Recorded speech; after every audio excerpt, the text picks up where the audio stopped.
Hey everyone, Bojiro here again. Today I want to talk about what it's like to grow up and live within a dysfunctional and violent family environment. There is something very specific about growing up in a house where the problem never has a clear culprit, because everyone is wrong at the same time. You learn early on that there's no point in looking for the right side of the story because both sides are always contradicting themselves, always justifying themselves, always putting you in the middle as if you were the referee of a fight that started before you were even born. And the worst part isn't the confusion itself. It's the fact that you internalize this confusion as if it were yours, as if their emotional mess had become your default way of seeing the world. You grow up not really knowing what a non-draining relationship looks like, because what you saw at home was always this: two people destroying each other and dragging everyone else down with them. If you grew up like this too, you know exactly what I'm talking about, and you probably also spent years thinking it was normal. There's something no one tells you about being the child of parents who fight a lot, which is how hyper-vigilant you become without even realizing it. It's not just stress. It's a constant state of alert where you're always reading the atmosphere of the house before you even step into a room. You learn to identify the tone of voice that precedes an explosion. You learn to notice when silence is dangerous. You learn to calculate whether it's better to leave or stay based on what you see in the first 5 seconds after getting home. This kind of skill isn't taught, it's developed out of pure necessity, and the problem is that it doesn't disappear when you leave that environment. It goes with you everywhere, making you read people and situations all the time as if there was always a hidden threat. Have you ever stopped to realize that you do this? That you enter a place and immediately start calculating the mood before anything else? What caught me by surprise was the moment I realized that the love I felt for my parents had changed shape without my permission. It wasn't a conscious decision. It wasn't a dramatic rupture with a set date. It was a slow and silent process where that childhood affection was replaced by something much colder and more pragmatic. Today, I care about them in the sense that I don't wish them harm, but that unconditional childhood love simply doesn't exist anymore in the same way. And the strange part is that it doesn't make me feel relieved. It makes me feel a strange void, as if I had lost something that was mine and that I never asked to lose. You don't choose to stop loving your parents that way. It happens to you while you're trying to survive what they build inside the home. And by the time you notice, that version of love has been gone for a long time. There's a very specific cycle that happens when you still live with people like this, and I bet you know this cycle in practice. You swear to yourself that you won't get involved next time, that you'll let it pass, that it's not your problem to solve what they created. Then the situation escalates, you see it's going too far, and before you can stop yourself, you're already in the middle, trying to soothe both sides at once. And after it all passes, what remains is a mixture of exhaustion and self-disgust, because you promised you wouldn't do it again, and you did. But the problem isn't a lack of willpower, it's that you were conditioned to believe it's your responsibility to prevent the worst. This conditioning is rooted in a place much deeper than any promise you make to yourself before going to sleep. There is a very particular shame in being an adult and still being completely destabilized by your parents' behavior. Society has an implicit expectation that once you reach a certain age, you should have created a healthy emotional distance, that you should be able to observe their chaos without being swallowed by it. And when you can't, when you still cry, still feel rage, still lose your focus because of them, you start to wonder if there's something wrong with you specifically. But there isn't. What happens is that trauma doesn't respect birth certificates, and the pain of seeing your parents destroy each other doesn't get smaller just because you got older. What changes is that you start to feel ashamed of the pain too, on top of feeling it, and then the weight doubles without you noticing. The most exhausting part isn't even the fight itself, it's what comes after. It's you having to go back to your life, sit in front of your studies or your work, and pretend nothing happened while your head is still processing what you just saw or heard. It's trying to focus on any random task while your nervous system is still in emergency mode, still releasing adrenaline as if the danger hadn't passed. Have you ever tried to study right after a nasty fight at home? It's like trying to read in a burning room and blaming yourself for not being able to concentrate. The demand you place on yourself in those moments is cruel, but you do it because you need to believe you are still capable of moving forward despite everything. There's something a chaotic environment does to you that takes a long time to name. It steals your ability to imagine a concrete future. I'm not talking about pessimism or a lack of ambition. I'm talking about a real difficulty in projecting what your life can be like when the present is so unstable that planning for tomorrow feels like a joke. You start living in survival mode, where the goal is just to make it to the end of the day, not to explode, not to let everything collapse for good. And when someone asks you what you want 5 years from now, you feel a genuine strangeness, because the part of your brain that should be thinking about that is busy managing crises that aren't yours. This isn't weakness, it's a direct response to the environment you were placed in. I remember a specific day when I looked at the clock after breaking up yet another fight and realized I had lost entire hours I would never get back. They weren't hours of leisure or rest, they were hours I had set aside to study for an important exam, to do something that was mine. And that feeling that time was being stolen from me by a situation I didn't create was one of the most dehumanizing things I've ever felt.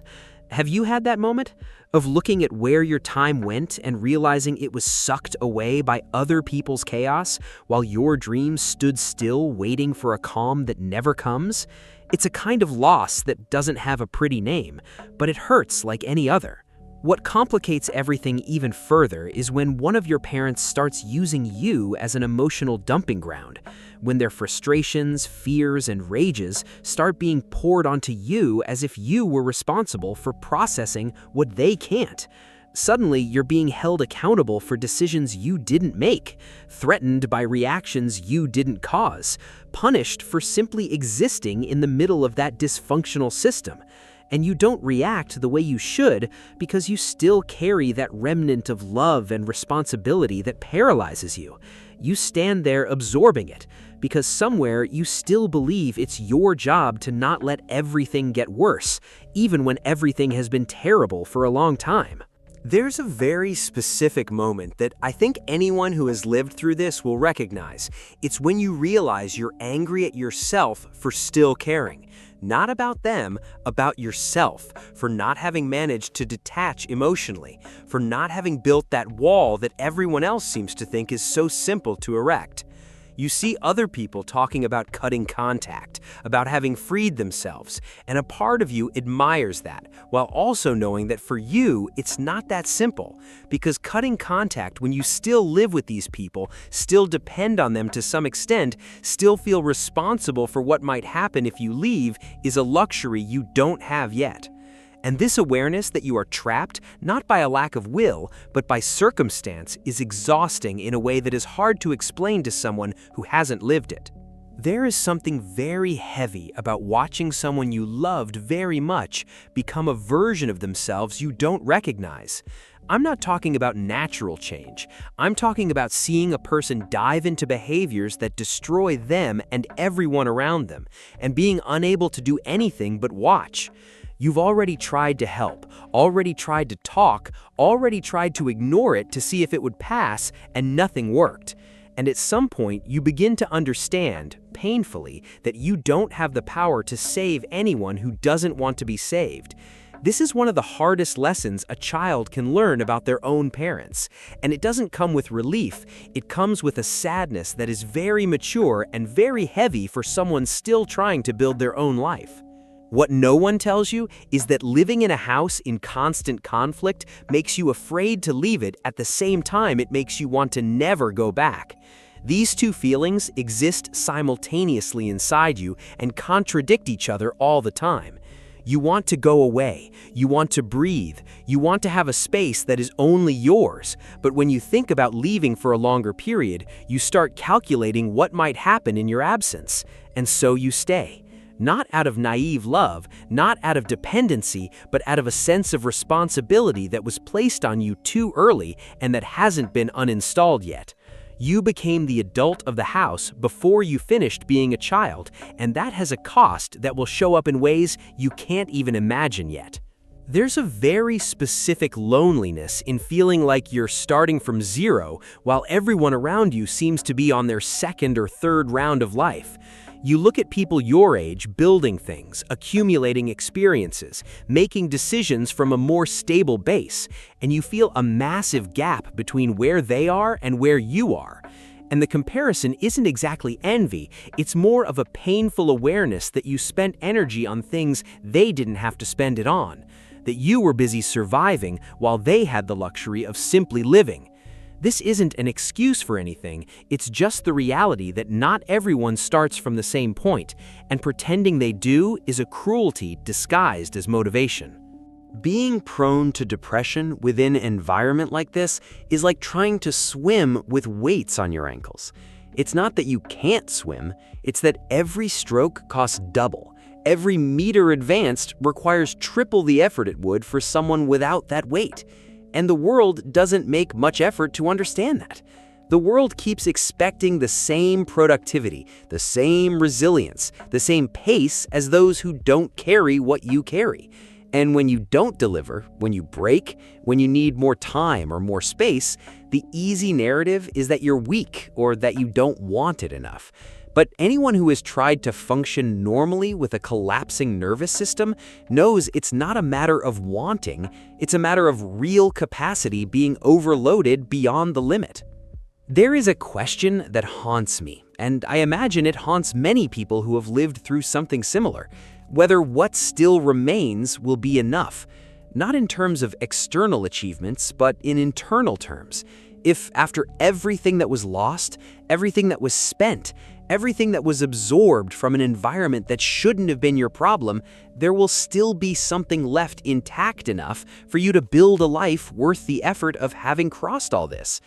It's a cruel question because there's no guaranteed answer, and anyone who says there is selling you a certainty that doesn't exist.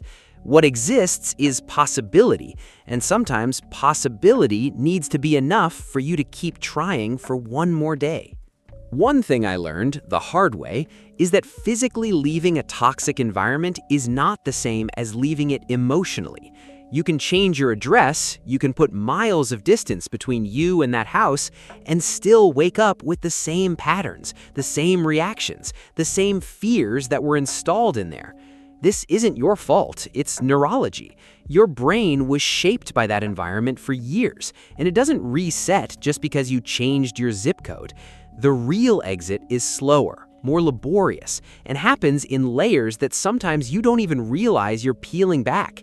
And recognizing this isn't pessimism, it's honesty about what recovery actually looks like in real life, away from the inspiring stories that always end at a pretty point. There's a very specific self-disgust that appears when you realize you reacted in a way you hate, that you used a tone or an attitude that you learned precisely from those you don't want to be like.